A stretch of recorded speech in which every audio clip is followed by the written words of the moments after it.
2023 Billion Oyster Project Scy-posium.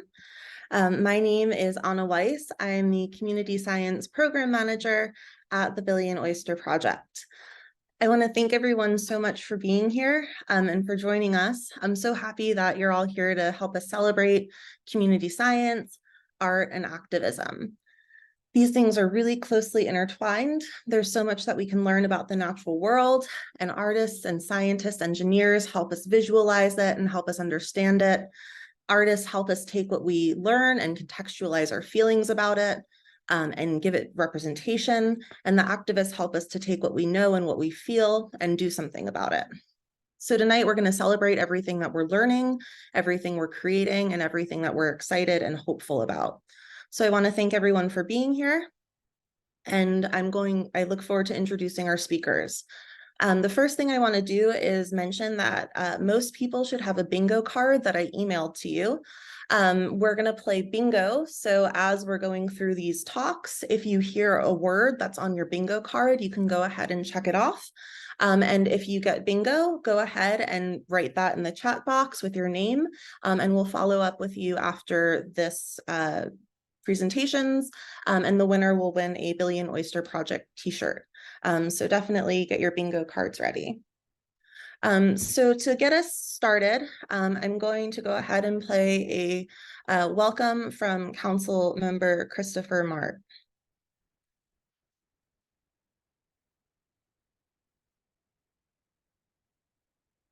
Hi, everyone. I really want to congratulate everyone that's participating in this symposium, and thank you to the volunteers and the staff and the teachers that made this possible. It's so important to learn about our waterways, and this is a great way that artists, community activists, students are coming together to show what they learn in their projects. And I want to congratulate you for all the hard work that you put into this. It's extremely important as we continue to fight climate change and make sure that our city is resilient.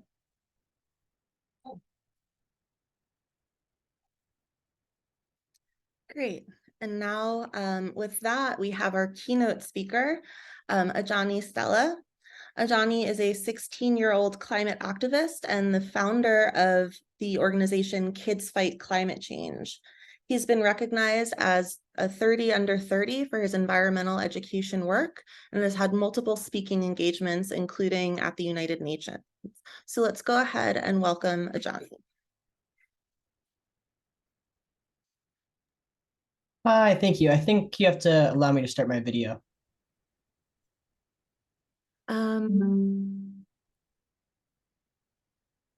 Sorry. No worries.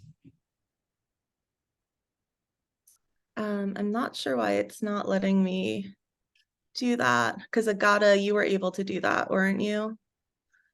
You know, we're going to just make you a co-host, and now you should be able to start your video.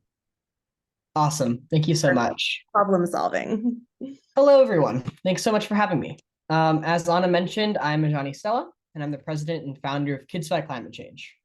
The amazing team at the Billion Oyster Project invited me to speak to you today about my work and the hope that I hold for the future. After all, today's focus is around hope for the harbor, looking forward to the scientific, political, and social advancements of the coming years. I'm here today to talk about hope. Everyone here has it. You can't set off on a path to a billion oysters without it. Hope for the harbor is really a microcosm of what the whole world needs.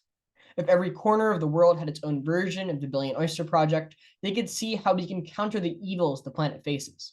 But we don't have that. It can be hard, amongst the images of burning wildfires and devastating hurricanes, to imagine that there is any hope. After all, what are we besides a small group of caring people, fighting an uphill battle, attempting to beat seemingly insurmountable odds in our efforts to overpower corporations and their political allies, a never-ending quest that rivals the greatest epic tales of history. For climate inaction is so deeply entrenched in our political and economic systems, incentives exist principally to maintain the status quo, not change it. And thus we are trapped in the same dangerous cycle of production and pollution that threatens our very lives. But at the same time as my mind is clouded by these justified fears, I'm reminded of the famous quote from the revolutionary anthropologist Margaret Mead. Never doubt that a small group of thoughtful, committed citizens can change the world. Indeed, It is the only thing that ever has. Mead fought the steepest of uphill battles, attempting to overthrow prevailing notions of sex, sexuality, and race in the early 1900s. After each of her works were published, she faced harsh criticism, with opponents attacking not only her research and beliefs, but also her character. But Mead persevered. She marched forward in the face of a powerful blockade, pushing back against the leading voices of the era, and she won. She won not because she had superior resources, but because she was committed, persuasive, and right. She succeeded in planting her billion oysters. I tell you Mead's story because in many ways it parallels our own, or rather, we have the potential to live up to it. We are stuck in a limbo right now, at a time when most of the country, if not the world, is aware of climate change, yet we still struggle to bring about major action.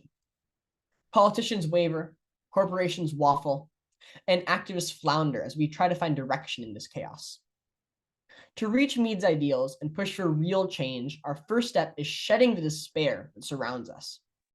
If you feel too distraught by the climate crisis to take action, too afraid of what the future holds to do anything about it, know you are not alone. 45% of people worldwide say that their fear of climate change impairs them from action. 45%. In all the work that we've done to normalize climate conversations, to bring climate change into global discourse and mainstream media, we've forgotten the modern tendency to sensationalize. Media, by and large, favors quick, strong emotions rather than nuanced discussions of fact. So instead of seeing the areas where we can make progress, we are paralyzed by notions that our daunting task is impossible. That's not true. It is hard, but not impossible. It's fallacy to suggest that anything we do now is somehow going to do nothing. I've said before that we are stuck in a limbo, where the entire world can see with their own eyes the effects of climate change in every country, yet we still lag in action. I believe this disconnect comes from an apathy toward climate solutions. If you look closely, you'll see that opponents of climate action have shifted their rhetoric. No longer are they claiming that climate change is false. Even Fox News and its allies have given up that message. Rather, now they claim that climate solutions are costly, dangerous, harmful. This forms a new battleground for us. But to me, it also shows our successes. We won that first battle and have advanced our troops forward. We've moved our opponent's baseline to opposing action rather than opposing the idea of climate change itself. That means people are hearing us. They're listening. The work of activists, particularly youth activists, to bring climate change to national attention and international attention has given us an incredible opportunity for progress. As fossil fuel companies dig in and fortify their positions, we have the power to push forward, but only if we recognize that to maintain our momentum, we must focus on action. Fear-mongering and endless despair gets us nowhere. Certainly, we can allow ourselves a few moments to let the staggering weight of our task engulf us. But then we must get up, dust ourselves off, and show the world that we are not afraid to lead by example. The key to this strategy, just as with any other part of climate action, is activism. Climate activists are the epicenter of all action and serve as the basis of all solutions. If all of the activists, organizers, and leaders across the world were to suddenly stop beating down the doors of governments and big corporations, then I can guarantee you there would be no change in our world. Instead, we would rush forward to the worst future science could predict for us, destroying our planet, but destroying our own society in the process. Climate activism is the way out. Climate activists are the ones shining the light at the end of the dark tunnel that we're in. We're the ones restoring oysters. At the same time, climate activists have been using the same playbook for the past 50 years, ever since April 1970, the first Earth Day. Indian historian and environmentalist Ramachandra Guha aptly writes that the environmental movement, born in the aftermath of the turbulent 1960s, was the child of the many different social movements combined: the anti-war movement, the civil rights movement, the feminist movement. This characterization makes sense. Early environmentalists saw the success of large-scale marches for both racial rights and anti-war activists, saw the powerful images of burning draft cards and public sit-ins as signs that they should do the same. So the anti-war movement's teaching strategy became the basis for Earth Day, and large national groups formed to facilitate small, localized action that modeled after the civil rights movement. And so the environmental movement was born. Certainly, they had major successes, as for some time the country was all in equal outrage over environmental issues. Environmentalism became the only social movement to be unifying rather than divisive. But over time, as partisan politics seeped into climate change, and so many Americans became poisoned with climate denialism and antipathy toward a green economy, advances stagnated.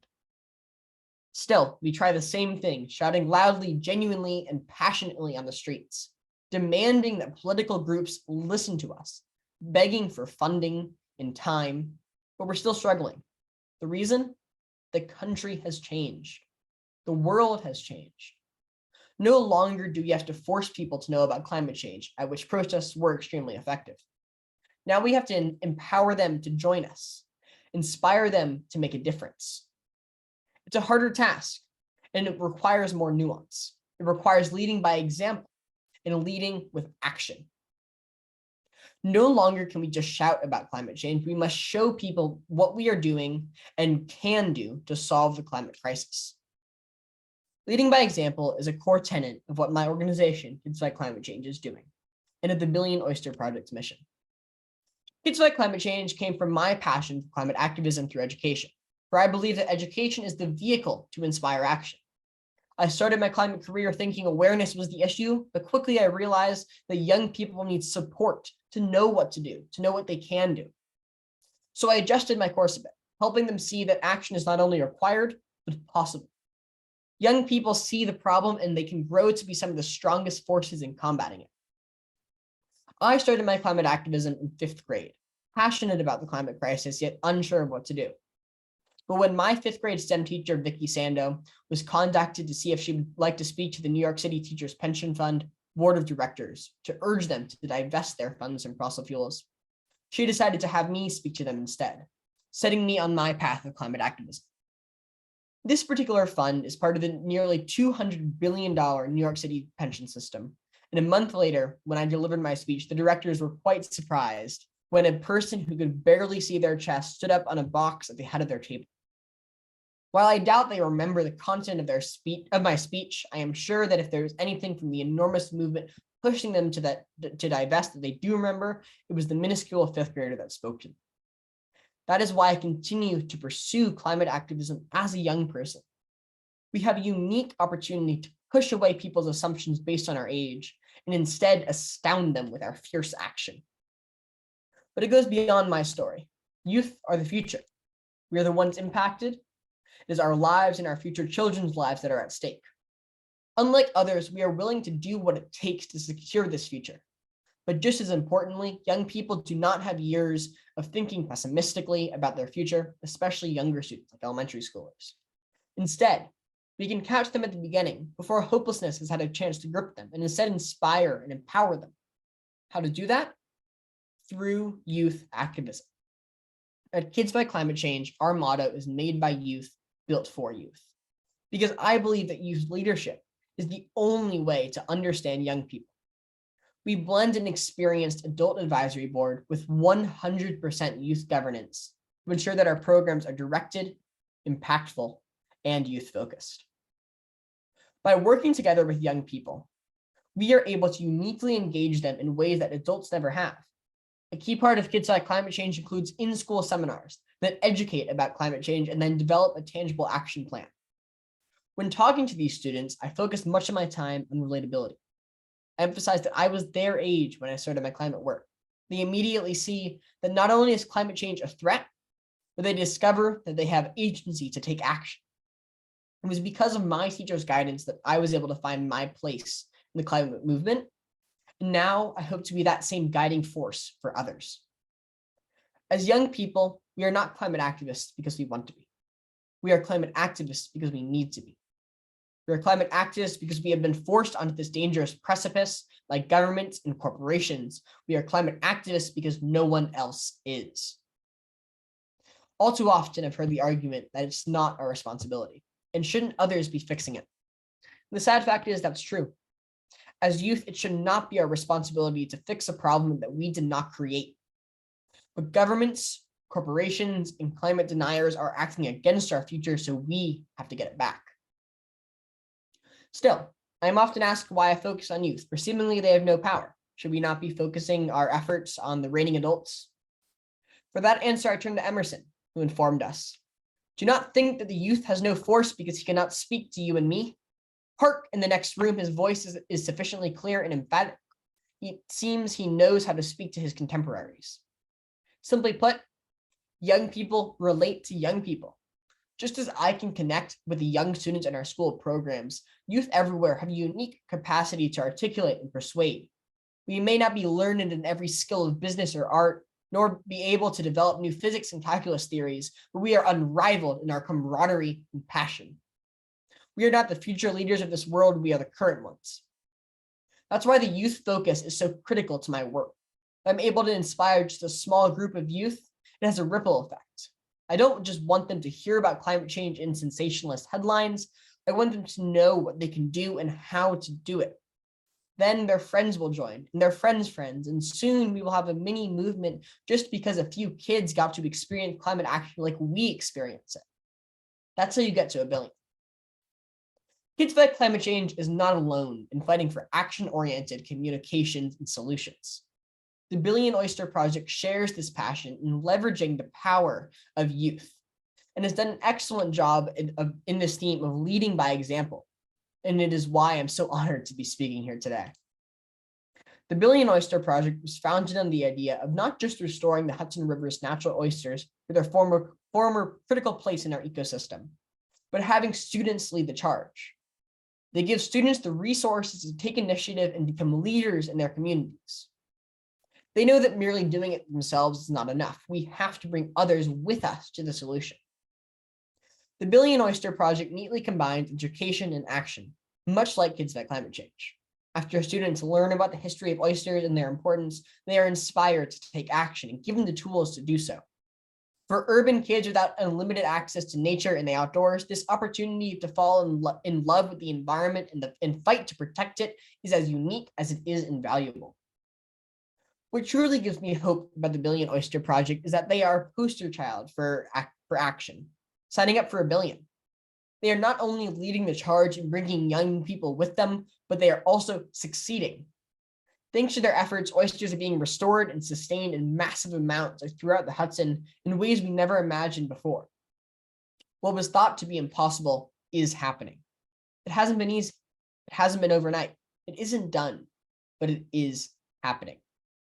To me, the Billion Oyster Project's victories are not simply emblematic of their great efforts, but also demonstrative of the power of collective action and the proliferation of hope as the quickening force that drives the progress of our nation. They remind us that we are not alone and that these challenges are not insurmountable, because ingenuity, creativity, and passion pave the way, shining a light for all those who are too afraid to see into the murky future. Kids Fight Climate Change and the Billion Oyster Project are but 2 examples of how we can center our conversations around hope and dismantle the climate inaction fueled by fear. Neither of our groups focus on what is wrong with the world. Instead, we share our vision for it. A world that is clean and safe, that celebrates our right to a future and protects all its inhabitants. But this future can only come to pass if we fight for it, looking forward. Today, and in the presentation from students tomorrow, you're going to hear about innovative solutions that will restore our harbor, moving the needle of climate action. From ingenious methods that utilize existing infrastructure to simultaneously protect against hurricanes, produce solar power, and facilitate oyster growth, to creative representations of what our future could hold, and water quality maintenance systems, today's conference will show you that the passion for action exists everywhere, as long as we look for it. I told you I was here today to talk to you about hope. I ask you to find hope in these solutions and leaders. We do not have to be paralyzed by fear. We must not be. Let us use our emotions to facilitate change and bring the swift hammer of action and justice upon the evil powers that threaten our livelihoods.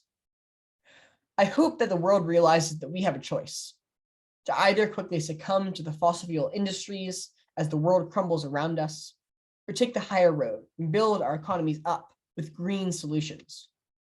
I hope that as influential youth, we can grow into influential adults.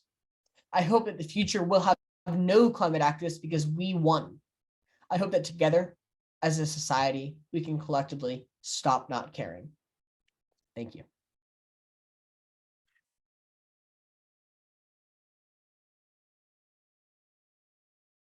Thank you very much for those inspiring words. We have some time for questions. If anybody would like to put a question in the chat, we can read them out.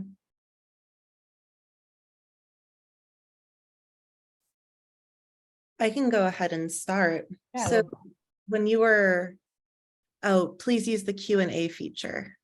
Yeah, okay, so we have a special Q&A feature. That's fun. Okay. So what made you first, when you were in 5th grade, want to get involved, and what sort of inspired you then? Yeah, that's a really good question, because I think it speaks to what really got me started on climate change. It was really education. I had a unique opportunity to have, I mentioned my STEM teacher, Vicky Sando, who actually serves on the board of directors for my nonprofit now. And I was able to see how climate change was going to impact us. I received that kind of guidance, that kind of training. My school was also lucky enough to have a green roof. So I was able to experience the outdoors in my education in a way that a lot of my peers weren't able to. So I started to have this appreciation for nature. And just as I learned more about the greenhouse effect, about wind turbines, solar panels, got to really build model wind turbines and test them on the roof, I started to really just grow my passion and see that this is something that's a real problem for all of us, and something that I actually do have capacity to change. So that's really what got me started. Thank you. Let's see. So somebody is asking, what is the status of the New York City pension funds now vis-a-vis fossil fuel investments? Right, that's a great question. So it was a long process, but we actually got them to divest 2 years later. And so we got great progress there, and the comptroller really got behind us. And after that first speech, I continued working with the movement. But right now, there's actually a lawsuit that's happening where fossil fuel companies are, and a secretive nonprofit organization that allies with them is suing the Teachers Pension Fund and the city of New York for their divestment of fossil fuels.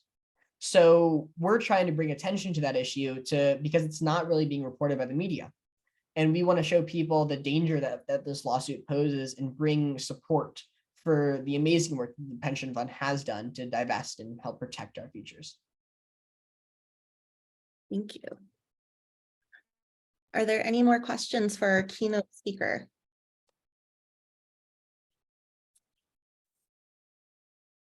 Great. Well, thank you again.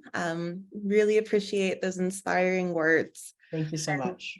We'll go ahead and we'll start our panelists now. Our first panelist speaker is going to be Ava Scully. She will be talking about quilting ecologies. Awesome. Thank you so much. I think you might have to do the same thing for the starting video for me as well. Yes, so I made you a co-host. Okay, let's see. There we go. Awesome. And I'm going to share my screen. Let's see.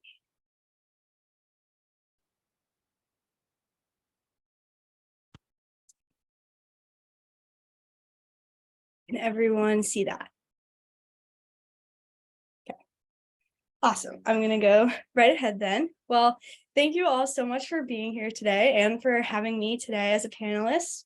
My name's Ava Scully, and I'm an engineer. I actually recently, just last week, graduated with a degree in environmental engineering and urban studies from Brown University, which is really exciting for me to be here because learning about BOP my sophomore year of college was actually what really inspired me to pursue that degree. So super cool to bookend everything like this, and super excited to talk to everyone today. So my project is called Quilting Ecologies, and I'm going to be focusing a lot on two paradigms. One is called concentric ecologies, and the other is homemaking towards a multi-species commons. So my hope is that within this project, that by explaining these paradigms, I can illustrate the utility of considering homemaking as praxis for activist work, and then that can be aided by understanding a facet of concentric ecologies, which acknowledges a reciprocal relationship between oneself and all life within one city. I also really want to note that as an expert of only my own personal experience, I will be talking about these paradigms as I understand them and recount how they have guided me throughout my own work towards a just city. And it's really my hope that by this explanation of my own thought processes, I can really help others conceptualize their own work as well. So let's jump into the first paradigm. That's going to be concentric ecologies. So this is a term that was coined by Enrique Salmon, who is an ethnobotanist and scholar from the Raramuri tribe. And he, I think, currently teaches at California State East Bay. So he said that concentric ecologies can be defined as the interactions that result from an awareness that life in any environment is viable only when humans view the life surrounding them as kin.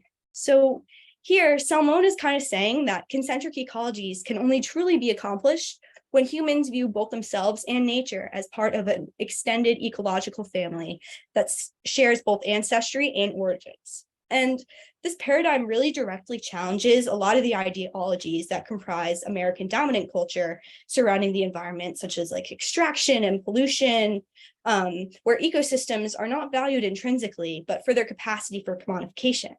I'm pretty sure everyone here at the Billion Oyster Project is really familiar with the impacts of colonialism and capitalism on our surrounding ecologies, because, the very mission of BOP is to restore those oyster reefs that were depleted due to overharvesting and pollution by colonizers.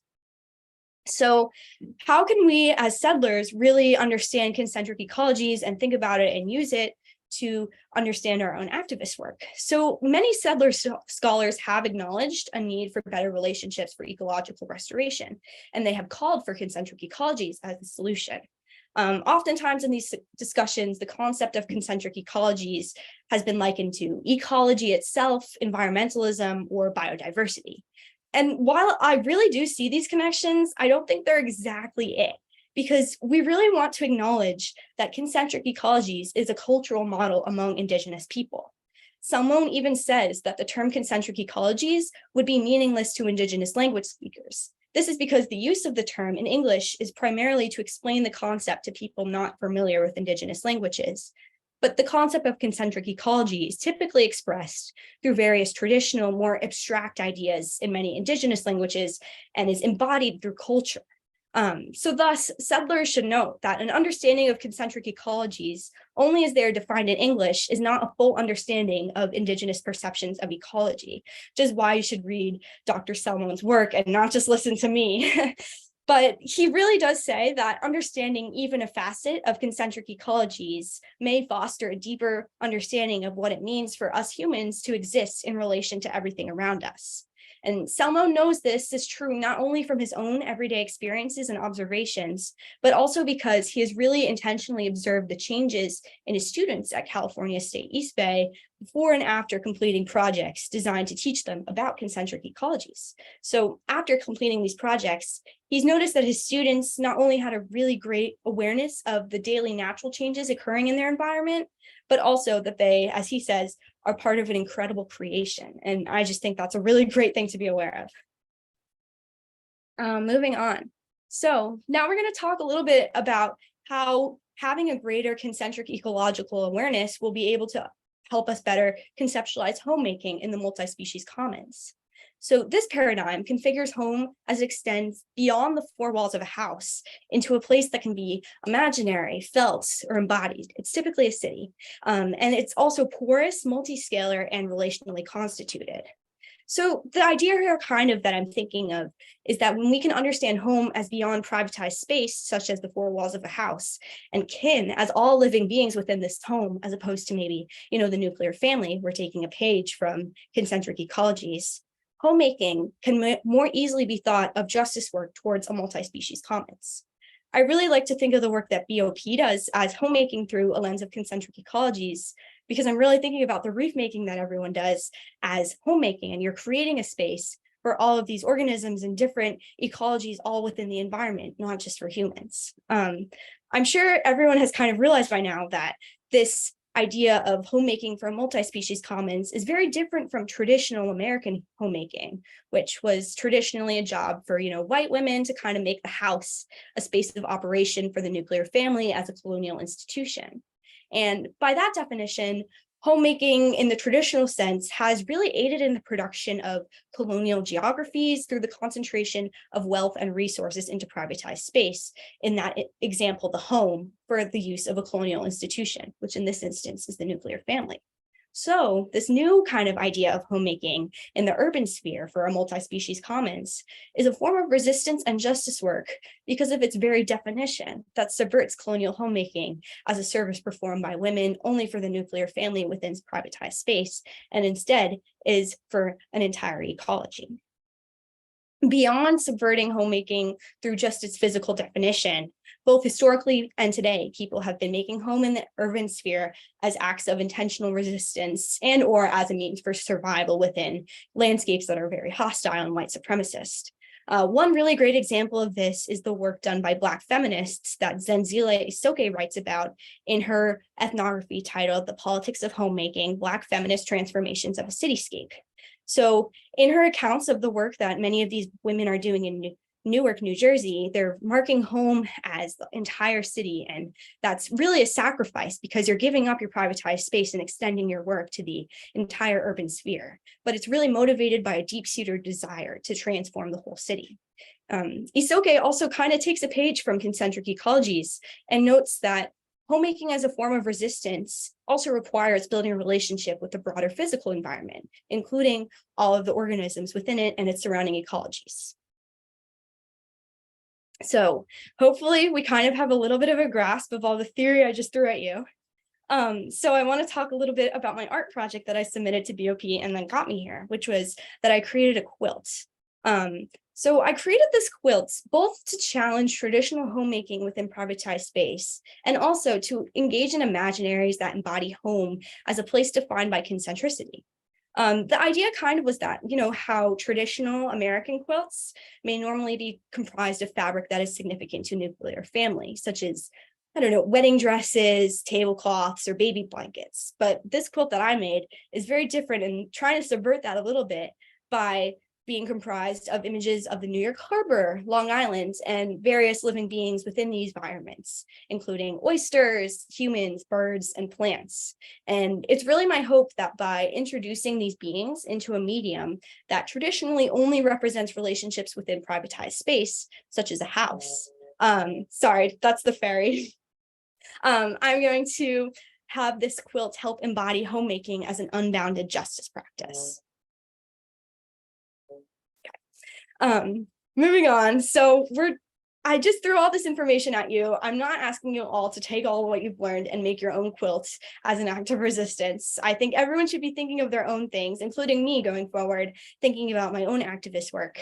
And I think one thing that you can do tomorrow is come talk to me. I would love to speak with everyone about their work that they're doing and how they can think of it within these paradigms. It's really helpful for me, and hopefully it can be helpful for you because of the knowledge that I have, and we can really just bounce ideas off of each other, especially because every instance is very different. I also really encourage everyone, including the Billion Oyster Project as an institution, to think about how these paradigms can and should guide your work. So one example for me is that I know as a white settler, my knowledge of concentric ecologies really contextualizes my understanding of homemaking in the urban sphere as resistance to white supremacy and colonialism.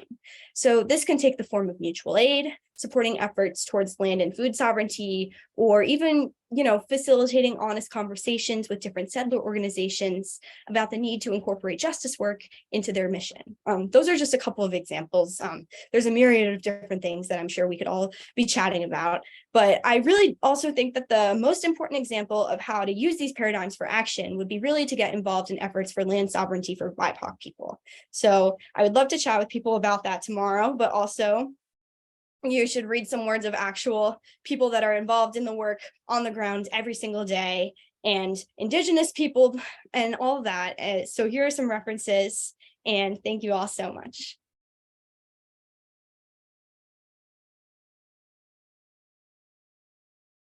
I need to unmute. Thank you so much.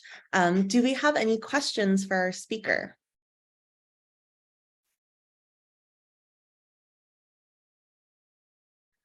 please drop your questions in the Q&A feature.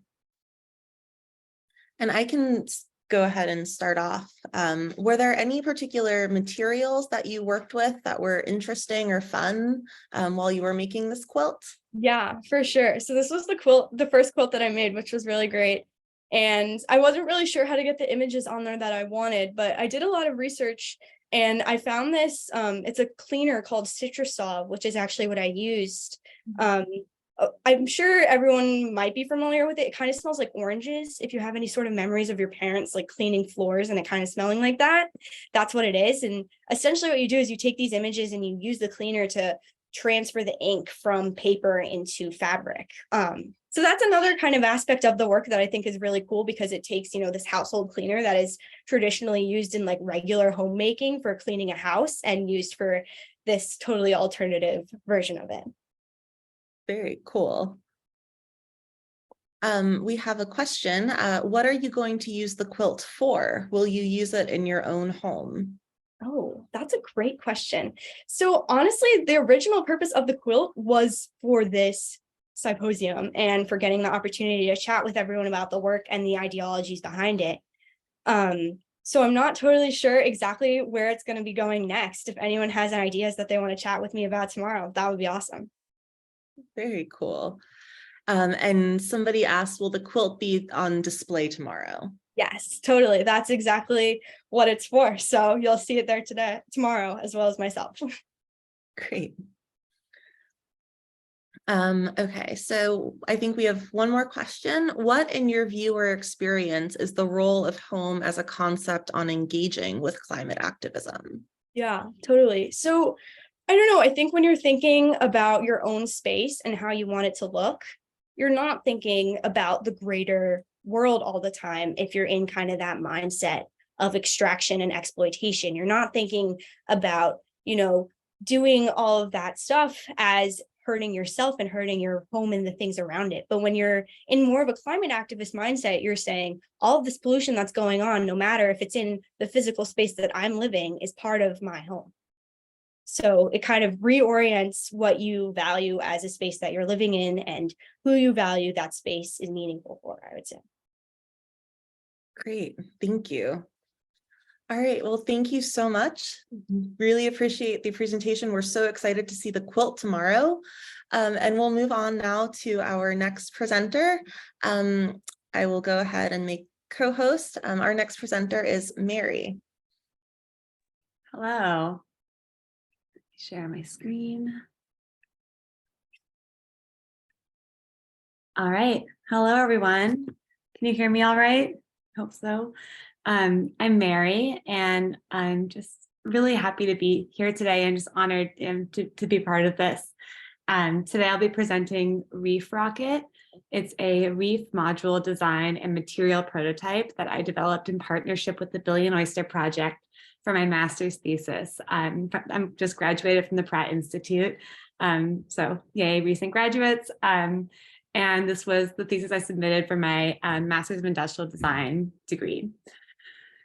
And just to give you guys a little background on who I am and why I'm here. I was born and raised in Northern California, and my love for nature kind of began there, where I had this infinite classroom I had access to. I always preferred to be outside, to get dirty, and to understand the world around me by constructing experiments within it. And this curiosity instilled in me a deep respect and wonder for the natural world from a young age, which I've taken with me into my adult life. It led me to study biology and art and to integrate the two through my pursuit of this master's degree in New York City. For those of you who don't know, industrial design combines engineering, business, and art to design systems, service, and products for mass production. So my interest in this field has been how to design for a future in the age of biology and the climate crisis. And when I arrived here in New York, I was pretty overwhelmed by this incredible city that's just so full of life and people and culture. But at the same time, I felt very disconnected from nature. And I looked around me, and like, we're surrounded by water and nature here. The New York Harbor is our largest natural resource, but we all go out of town to see nature, or we, are looking for ways to connect to nature, and we don't see it there often. And I was curious why we aren't engaging with and restoring the nature that we have right here in our front yard. As many of us know, the New York Harbor was not always like this. It was once one of the world's largest and most biodiverse ecosystems, the engineer of which was the eastern oyster. And these incredible organisms provided vital ecological services that benefited our life above water as well. With the loss of the oyster reef, we've lost biodiversity, and natural filtration systems in our harbor suffered more severe impacts from hurricanes and flooding, and have misplaced our connection with our now polluted waterways. Looking forward, these impacts on human health will become more severe due to global warming and the continued loss of biodiversity in marshlands. That's why we're here. We're on a mission to restore 1 billion oysters to the New York Harbor by 2035. And to reach this goal, our community of students, volunteers, and scientists are fabricating and monitoring artificial oyster reefs through public education and stewardship initiatives. So this is why I designed a reef rocket. It's a modular reef structure designed for citizen science monitoring and restoration. The modules can be fabricated on site, are easily installed, transported, and monitored by individuals. And this project improves upon the existing structures, which I tested with volunteers and scientists, through a co-design process with students, scientists, fabricators, and actually the oysters themselves, which played a very active role in the design development. Together, we created an educational reef that can be surveyed by non-experts for environmental monitoring that promotes oyster health and encourages engagement across ages with the natural world. So I'm just going to walk you through a little bit of my design process that got me here. After storms, reefs are buried in sediment, which can suffocate the oysters. To address this issue, we expanded upon the traditional dome-shaped reef structure, elongating it to elevate oysters and habitats above the sediment on a heavy base. This protects and shelters both the internal habitat and the external surface where oysters attach and grow. It was critical that the reef could be stacked on a disc on rebar to stabilize it and elevate structures against wave energy while still providing enough space for oysters to grow to maturity. So to do this, we expanded the surface area of the reef disc and made the modular components easy to be identified, surveyed, and lifted. We also tested the weight and height to ensure it's heavy enough to withstand wave energy, while also being ergonomically handled, retrieved, and transported. Reef Rocket includes a stopper and a GPS tracking device that can be used to monitor and tag habitats mounted off docks and piers. And mounted to a rope, Reef Rocket can be easily retrieved and monitored. The individual modules can be stacked on rebar to form living breakwaters and artificial tide pools, or installed along a pier as a living seawall. Oysters can help us to understand the quality of life underwater. That's why Reef Rocket serves as a biological monitor. With simple tools like calipers, we can survey the growth of oysters and biodiversity annually to assess the success of the reef and the health of the ecosystem. This design is intended to build upon the existing work of Billion Oyster Project, engaging students and the public in the restoration of our shared resources. But also, Reef Rocket is a prototype for the use of biocement to grow natural reef structures. I was inspired by the oyster's ability to grow cement without industrial processes or material. This replaces metal, Portland cement, and the different plastics that we're currently using for reef structures. Oysters are able to build elaborate reef structures by secreting calcium carbonate, forming layers of shells that accumulate over time. The cement they produce is strong enough to withstand wave energy and corrosive saltwater for thousands of years.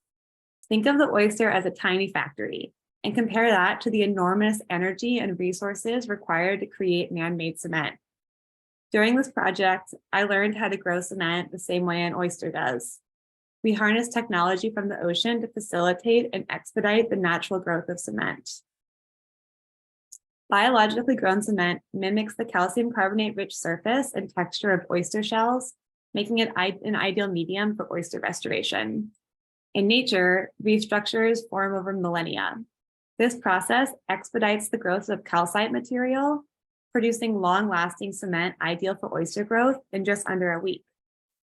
And it's grown by microorganisms. So at this point, you might be wondering how an industrial designer begins to understand the details of how nature is able to construct strong and durable material. My greatest learnings were through hands-on experimentation with the process of biomineralization, which is the natural technique through which shells are formed. I started by culturing aquatic microorganisms to grow calcium carbonate akin to an oyster shell. The process of growing cement requires packing sand, liquid solution, and a calcium source in a mold. So in my garden, I grew cement by pouring solutions with bacteria, microalgae, and enzymes over a bed of sand and repeating the process for 9 days. As you can see, this is distinctly different from how we produce materials today. As I was kind of going through this process in my garden, it felt very similar to an irrigation system that might be used to grow plants. Using this methodology, I made hundreds of material samples using different conditions to grow cement around crushed sand, oyster shells, and glass. I had many failures, but through experimentation, I learned the restrictions of mold making with a natural process and how to treat nature as an active contributor to the design outcome. I finally discovered a material and growth process I was most happy with. And I scaled this process so that I could repeat the same methodology over and over and over again. So this design process was highly iterative, and it required testing and improving upon the design constantly to be able to create a process that optimized the growth of cement as well as the compatibility of the surface for oysters. So in this way, I was really collaborating not just with people, but also with both the microorganisms and the oysters themselves. The rib surface maximizes surface area and mimics the natural body of an oyster shell. At the same time, it channels the flow of solution through substrate, enforcing the strength of the cement and the efficiency of the process. Compared to the energy-intensive process of making Portland cement, biologically grown cement sequesters carbon, utilizes waste streams and locally renewable resources, and grows at room temperature, whereas standard cement extracts and pollutes, biocement regenerates. What's more, biocement cures in just 3 to 9 days versus Portland cement's 28-day cure time. This is significant because, like standard Portland cement, is the most used material on Earth besides water. While it's helped us build our cities, it's also strained our environment in the process. Nature can produce material with greater strength than man-made processes and with less energy without polluting the environment. Due to the rapid depletion of our fossil fuel resources, we're forced to look into sustainable alternatives to how we make material. Looking towards the future, we need resilient material like cement that can withstand extreme climate. This is why we're employing nature in the design and manufacturing process to grow a future where we can live in harmony with natural systems while engaging everyday people in building a resilient future and activating the potential of nature. Here's how. We're planning to install and test the success of Reef Rocket to recruit oysters locally off piers and docks as a living seawall and a breakwater and artificial tide pool in shallow waters. We'll continue to collaborate with the Billion Oyster community, including tomorrow. I'll have all my prototypes and materials out with the goal of empowering everyone and engaging in designing tools and methodologies that bring life and the ecological and material services that oysters offer closer to our shorelines and cities. Looking towards the future, Reef Rocket's a vital tool in a system of naturally grown reef structures. To achieve the goal of restoring 1 billion oysters to our harbor, we need tools for surveying marine climates, as well as large permanent structures for long-term reef restoration and natural carbon sinks.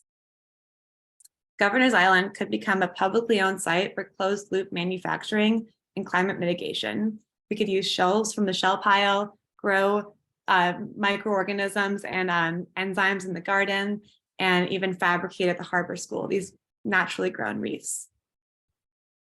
Within the past 200 years, approximately 85% of the global oyster reef population has been lost. The ocean plays a critical role in mitigating climate change.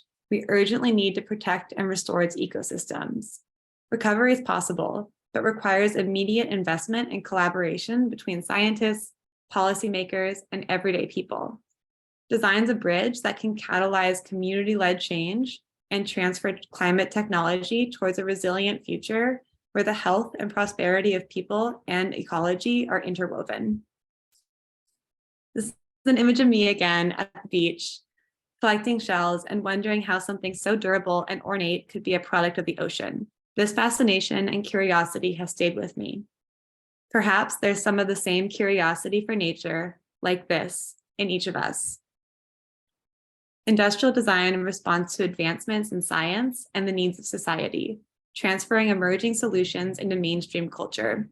Following the 19th and 20th century of physics that enabled the Industrial Revolution, we're now in the age of biology.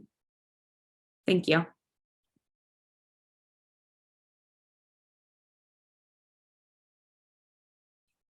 Thank you so much. And they're so cute.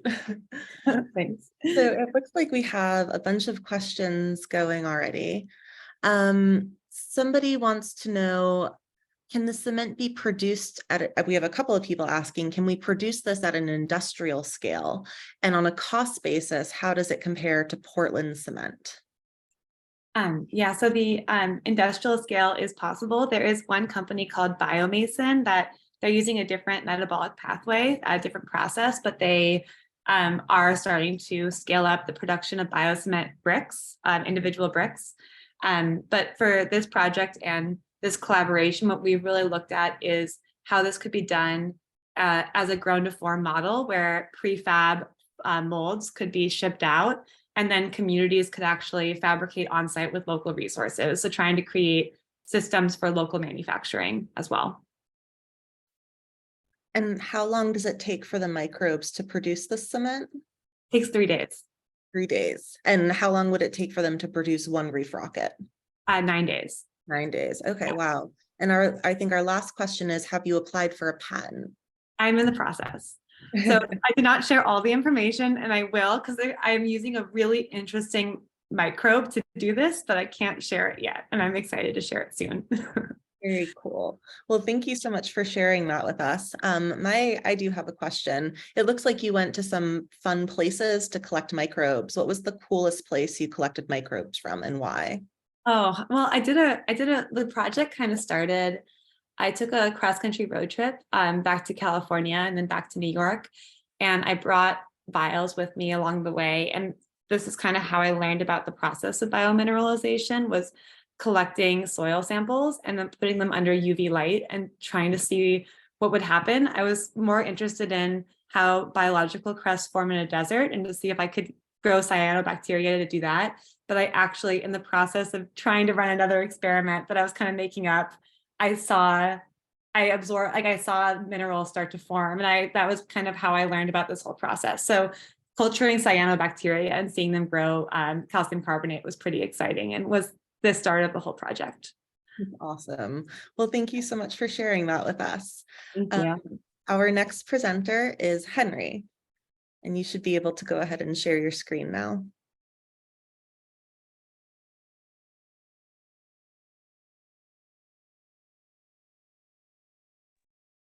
Get myself there.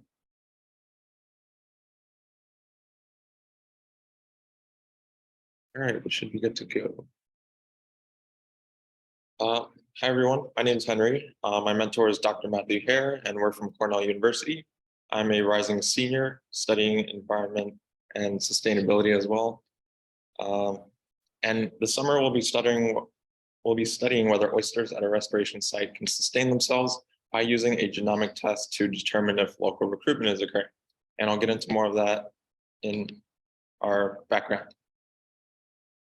So Crassosphera virginica, or the eastern oyster, is a New York City native. It's been here way before we ever had them. And over time, due to overharvesting, exposure to waste and toxins during the industrial period, as well as dredging, which is digging up the sea floor to allow ships to pass through the harbor, oysters can no longer repopulate themselves on their own, and so they're in need of humans for restoration efforts. But good thing for the oysters, humans are also in need of the oysters because they provide something called ecosystem services, which are ways that the organisms interact or change the environment that are beneficial for humans. As was said before, oysters can filter up to 50 gallons of water a day, which helps to improve the water quality. They help to absorb waves before hitting the coast, which helps to decrease flooding. They provide habitat for other organisms, increasing the biodiversity in the river. And they're also quite tasty, and so we like to eat them. Now, because restoration is really important for the implementing oysters back into the Hudson River, some ways that we measure the success of that is through growth, survivorship, reproduction, the prevalence of the ecosystem services that they're providing, as well as recruitment, which is the incorporation of oysters into a new population. And to understand recruitment, we must look at the oyster life cycle. Adult oysters release eggs and sperm, which get fertilized and become oyster larvae. And those oyster larvae float in the water column, eating algae for around 2 to 3 weeks while they find somewhere to settle. When they finally settle, they're recruited to a new population and they become something known as spat. And in 2 to 3 years, that spat can grow into an adult oyster.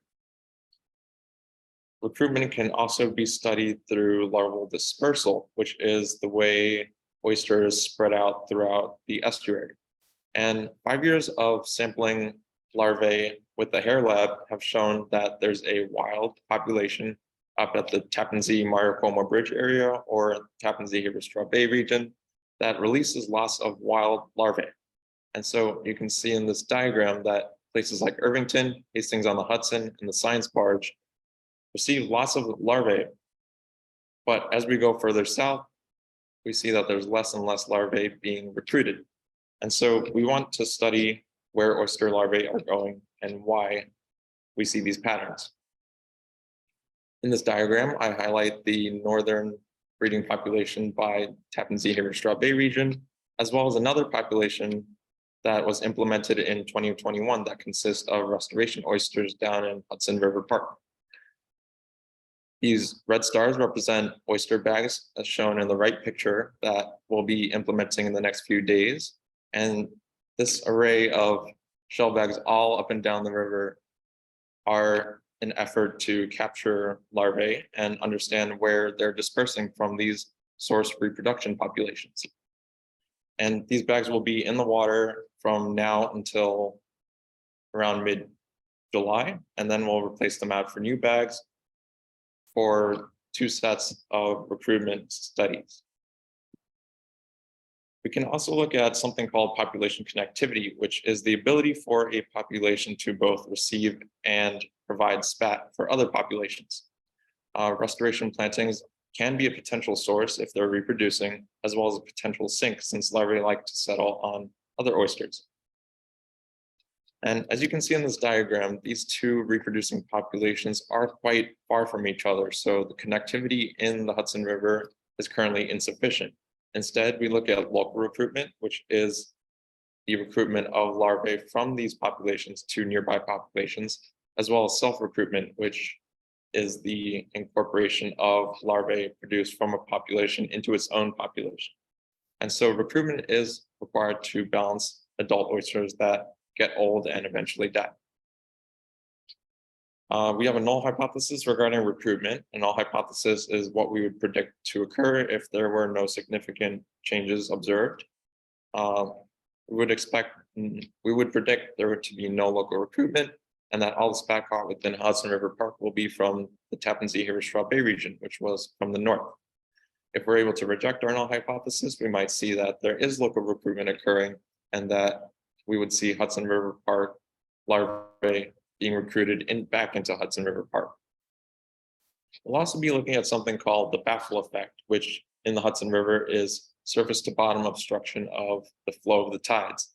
And 2 things that are predicted to create this phenomenon are the Intrepid battleship as well as Gansevoort Peninsula. And as you can see in this middle diagram with fluid flowing from left to right, behind the baffle here, we see more circular, slower flow of the fluid. And this is predicted to be conducive to oyster recruitment. In a study done by Dr. Fitzgerald and other scientists, there was over 3 times higher number of oysters larvae found at a pier south of the Intrepid relative to 4 other piers to the south combined. And so this isn't an insignificant amount of larvae that are found at these baffle regions. To study this, we'll be placing 4 shell bags, which are essentially mesh bags full of oyster shells at these 2 baffle sites, as well as 2 bags for 4 control sites north and south of these locations. And so our null hypothesis for this baffle effect is that the 2 baffle piers will have spat counts no higher than the control non-baffle Manhattan sites. And if we're able to reject our null hypothesis, we might see that there is more larvae at these baffle sites. A few other objectives for our study this summer is to engage the community in the research process and what we'll be researching, conservation that's occurring in the Hudson River, and the restoration of the oysters themselves. We hope to engage many people that haven't interacted with oysters before in helping to count spat. And through that, we hope to encourage a passion for the marine environment and greater involvement in conservation measures. We'll also be creating something called histology slides of the oyster gonads. An example is in this right picture here. Histology is essentially taking thin slices of, in this case, gonads, and we'll be seeing the maturity of the gonads in order to determine if the oysters that we're looking at are actually reproducing. And this helps us. We'll also be looking through genotyping these larval oysters to help infer their parental source populations. And we can do that because these aquaculture oysters that were used for restoration were selected for several characteristics like shell shape, disease resistance, faster growth rate, or larger sizes. And for a rapidly producing species like oysters that also have high mortality, rapid genomic differentiation starts to build up when you select for these traits, which helps us to distinguish between wild oysters and selected restoration oysters. And as you can see in this top picture, native oysters look quite different from aquaculture oysters, in this case from Fisher's Island. Now, an important thing to differentiate is that all these oysters are the same species. They're all Eastern oyster, except they differ like how apple varieties differ. Apple varieties are similarly all from the same species. And in the Hudson River, we'll be looking at wild Tappan Zee straw bay oysters, soar oysters, supporting oyster aquaculture research oysters from the town of Islip Shellfish Culture Facility, Fisher's Island oysters from Eastern New York, and Muscungus oysters coming from Maine. Finally, going to some of the significance of this study. So why should we study connectivity? Well, the more we know about connectivity, the better we're able to design more interconnected populations throughout the Hudson River estuary. With our shell bags, we can determine where larvae are going and whether there are restoration populations there to pick up that spat, as well as where more spat is needed, where populations do exist. And so this can help design more self-sustaining oyster populations and avoid future continued restoration plantings that can be quite expensive. Additionally, connectivity is quite difficult to study because it's quite an impossible task to be able to track where a tiny little larvae is going within this huge estuary. And so because it's difficult to study, it has rarely been studied, even though it's so useful to restoration. And so because it's able to be studied in the Hudson River currently, we shouldn't let this opportunity float away. Thank you to our funding sources, as well as all our partners along the Hudson River that are hosting our shell bags, as well as the Billion Oyster Project, which supplies us with lots of oyster shells. Thank you very much.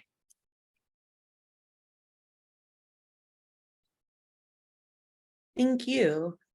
So we've got a couple of questions here in the Q&A. Have you found that particular strains reproduce more than others?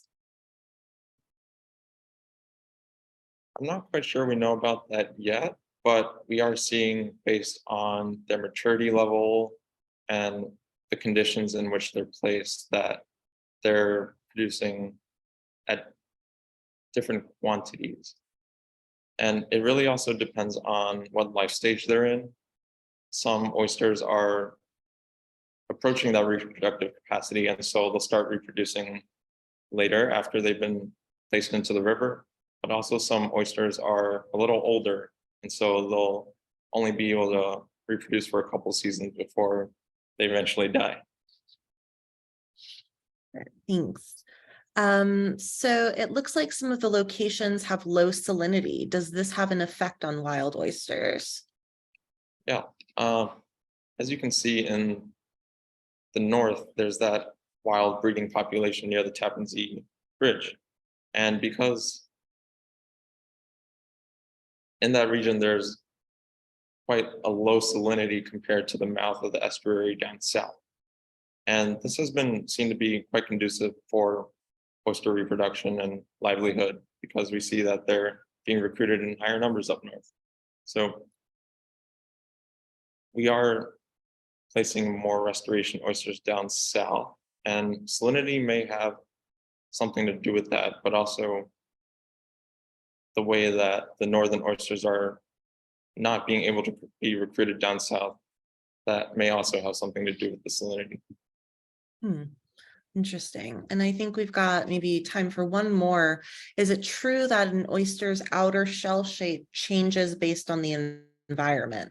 So with more wave action? Yeah, for sure. And in natural environments, there seems to be a lot more crowding that's occurring because there's much less oyster habitat available for these larvae. In that picture that I showed you between wild and Fisher's Island oysters, those Fisher Island oysters look quite pretty because they're given all the space that they need to grow. And so environment can definitely shape the shell shape. Fantastic, thank you. All right, we will move on to our last panelist, Suzanne.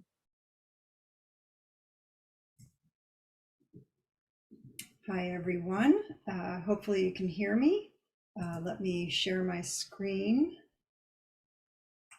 for a second.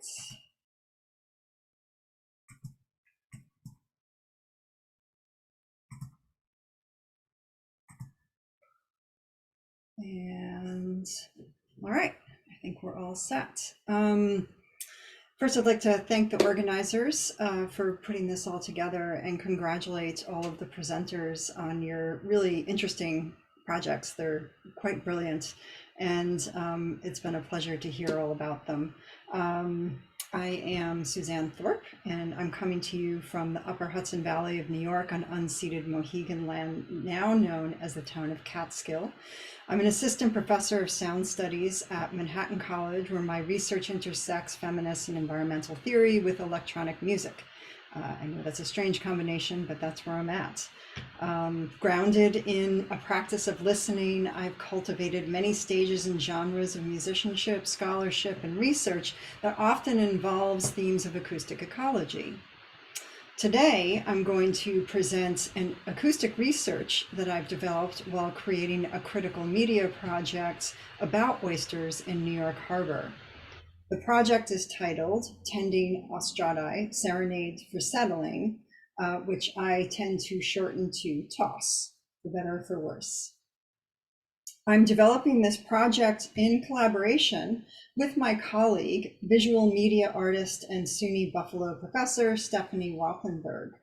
She creates interactive artworks that reflect and visualize relationships between human design systems and biological ecosystems, and has developed several oyster-themed projects in the past. In fact, it was a project that she was working on previously that brought me in, and it was through that project that I discovered that oysters actually listen.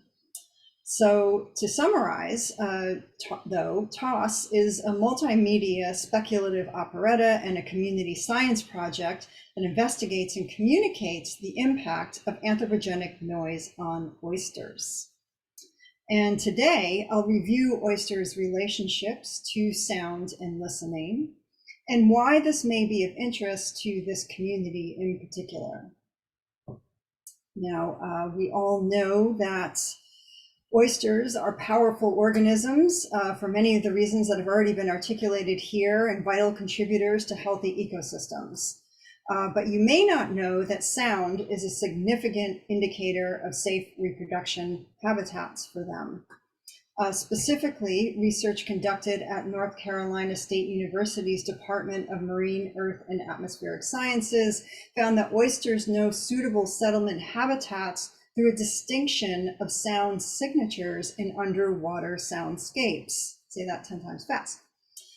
Oysters rely on sound because its long-range transmission qualities in water make it a more reliable indicator of safe habitats than chemical exudates or patterns of light. They're not alone, by the way.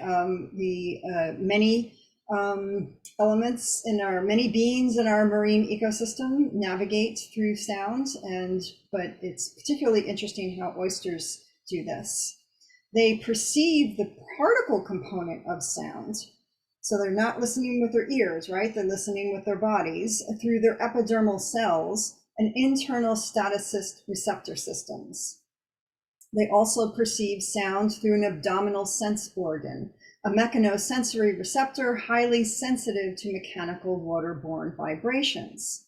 So in a manner of speaking, oysters become sound, as summarized by researchers at the University of Bordeaux, who observed that, quote, in water breathers, sound reaches sense organs directly since their body has more or less the same density as water, unquote.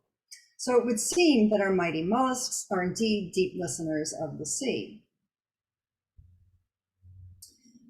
Indeed, after the larvae develop their staticist structures, they seek to settle in habitats with a particular ambient sound quality, preferring soundscapes that include higher frequencies. So for instance, 1 to 2 kilohertz, it's 1000 to 200 hertz. That's probably like 2 octaves above where my voice is now. This lively mix includes toadfish and snapping shrimp, among other inhabitants, and sounds something like this.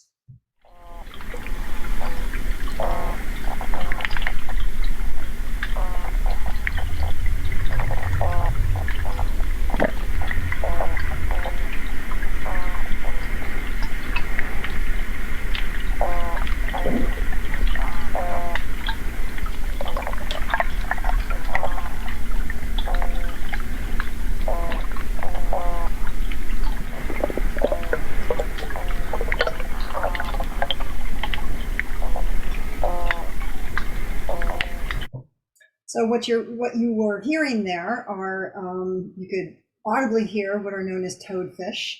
You were also hearing snapping shrimp in that little snapping sound as well. So that is a sample of what a healthy oyster habitat will sound like. However, the same qualities that make underwater sound an effective ecological navigator also render sound an environmental pollutant, right? Because it's, water is a highly effective transmitter. And anthropogenic noise is one of the biggest problems. As you can see here from this slide, noise from motorized water vessels and from energy and construction infrastructures all potentially act as acoustic deterrents for oysters' reproductive and settlement process. One study found that oysters appear to be particularly sensitive to sine tones that range from 10 to 200 hertz. Now this is a low range, okay? So like a low rumble of an engine, perhaps. What they do is they close their valves in response to sudden onsets of these frequencies. Their valves would reopen during or after the sound stimuli receded, but then would close again at the next onset of lower frequency sine tones. With this information in mind, I dropped a hydrophone at the Bushwick Inlet, one of the Billion Oyster Project's restoration field stations on the East River, and you can see Agata and Rabina here at the Bushwick Inlet on the at the helm, and we were sharing the headphones so folks could hear the soundscape underneath. And also, as you can see, this is a relatively calm environment, right? It's protected. It's receded from the traffic of the rest of the East River. And but just to give you a sample, this is what we heard at that Bushwick Inlet.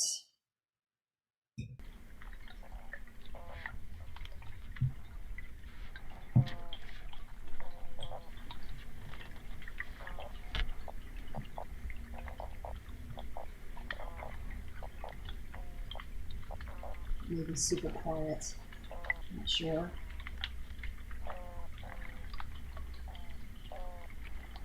But what you're seeing here in this image is a spectrogram. And the spectrogram allows us to analyze not only hear what the recording's performing, but also see what the data on the recording. I'll show you again. And we can see both in terms of amplitude and frequency on this on the spectrogram. And these pink splotches here that we see, these are the toadfish. And then this long pink tone here, I hypothesize is a some sort of AC unit or some sort of mechanical unit that is part of possibly a energy plant that is right next to the Bushwick Inlet. So you have these long sustained motorized sounds, and that is actually in the range that our oyster friends are not really happy with. But because it's sustained, it may not have as much of an impact. But in comparison, I want to show you another site. I also gathered recordings at the East 90th Street site on the East River, as well as the North 5th site. And these are significantly different than the Bushwick Inlet in that they lack the protective cove-like qualities that the inlet has. And perhaps more significant, they're adjacent to ferry stops. So there's significant noise here. Based on these recordings, this is the spectrogram from the East 90th Street ferry terminal. And you can see how much more dense this recording is.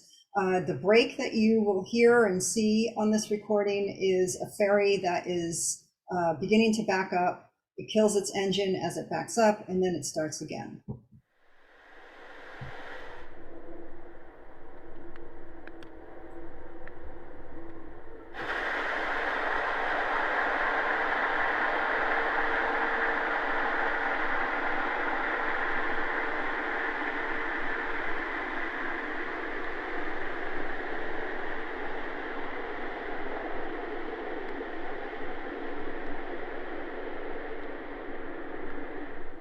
So again, that may have been too quiet. It's hard for me to tell right now, but at least from the spectrogram, we can see the intensity, right, of this particular site, what's happening in comparison to the site that was protected, that wasn't dealing with this particular traffic.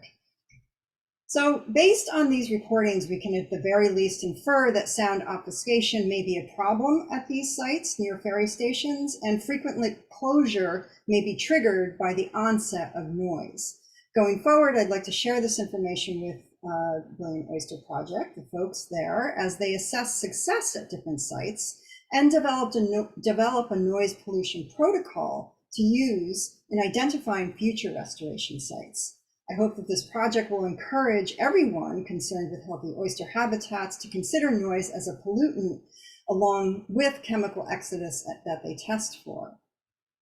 And in addition, I'd like to invite you all to come to the installation that my colleague and I are developing, which will demo our work in progress, which is a dramatization of the oysters coping with anthropogenic noise in New York Harbor. It'll feature a sculptured oyster reef with projections of oyster beds and visualizations of a healthy oyster reef.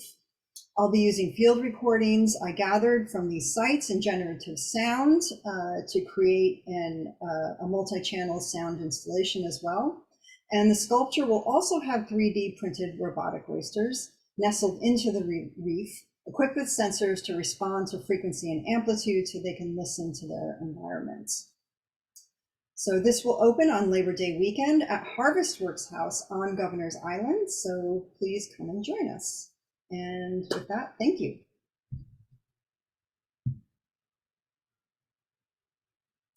Thank you so much. There's so much under there that you don't even think about until you see it or hear it. So we've got one question. Let's see, what would be the steps for testing or monitoring sound pollution around New York Harbor? And is it community science accessible work? Yeah, absolutely.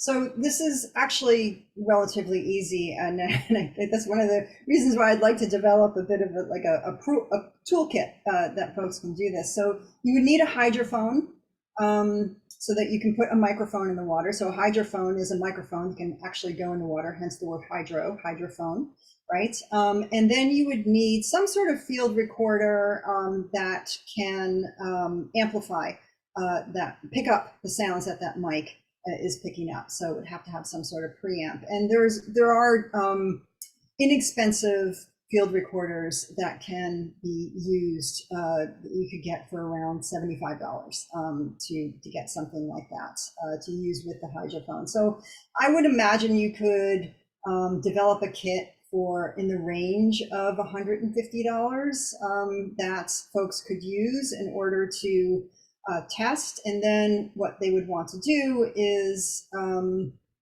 really become acquainted with the frequency, right, of noise that's happening within that range, the amplitude. And one way that you could do that is just by listening, right? We could monitor with that, but then also recording it. And then the software that I used in order to produce those spectrograms is an open source software, and that is also very easy to just import your recording into that, and you can see for yourself what's going on in terms of amplitude and frequency in that area. Very cool. Thank you. Yeah. Let's see, we've got a couple of other questions.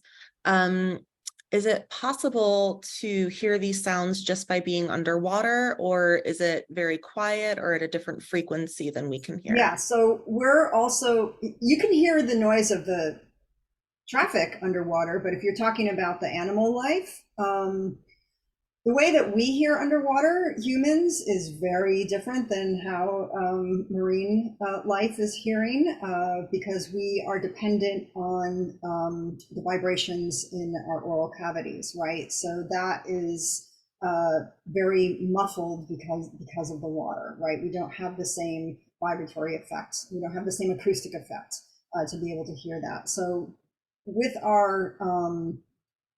just our ears, it would be very difficult to pick those sounds up. So hence why technology has really advanced this particular area of acoustic ecology research. Interesting, very cool. Let's see, one last question I think we have time for. What is the coolest critter you've heard in any water body so far? Oh my God, I'm really in love with these toadfish, but that's because I've been spending so much time with them. They're like, they are just so cool. And those snapping shrimp, they got quite a cool rhythm to them. So there's those are my top two at the moment. Oh, there is a oh my gosh, I'm sorry, I'm forgetting what the name of this fish is, but there's a fish that makes a really cool sound. I'm sorry, I'm gonna have to, I don't remember what the name of the fish is. Can you make the sound for us? Yeah, I really don't think I can. That's okay. I figured I'd ask. All right, well, thank you so much for sharing that with us. My pleasure. All right, everyone. So that was our last panelist. This is the end of the virtual symposium. Tomorrow, we are going to have so many projects, so many presenters, community-based organizations will be there tabling. We'll have some light refreshments. So please come join us at the symposium at the Billion Oyster Project exhibit house in the Yellow House on Governor's Island. We're going to start at 2:30 p.m. So please join us. We're going to look forward to having you. I'm sure the presenters would love to chat with everyone. Thank you again for joining us and have a wonderful evening.